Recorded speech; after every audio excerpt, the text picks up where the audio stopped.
If 10 or more cards and effects have been activated this turn, not happening, but let's assume it does. Caribbean gets summoned as a big that must be set during your end phase, so that means to summon her a second or maybe a third time, but that's too much of a reach. 10 more cards or effects have to be activated. Again. Not happening, but let's assume it does. You think she'd actually do something when she's summoned.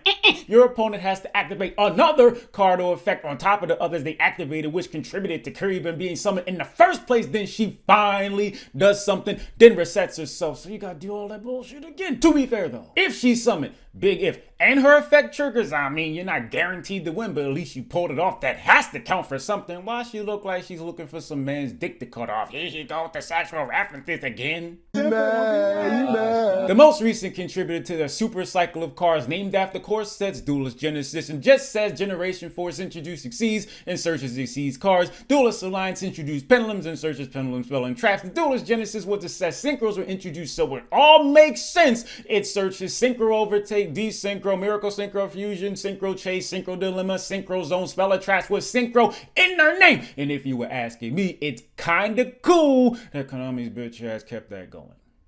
Bitch, nigga, we ain't asked you. Thanks for watching. My Patreon, Cashapp, Venmo, PayPal's in the description. So is my Discord server link. Follow my Twitter. Some of y'all were expecting the clip, and I'm not going to disappoint. Caribbean's cool design-wise, but as far as practical application, man, I ain't saying it's impossible, but let's be honest with ourselves. Summoning her and activating her effect under most circumstances is Not happening.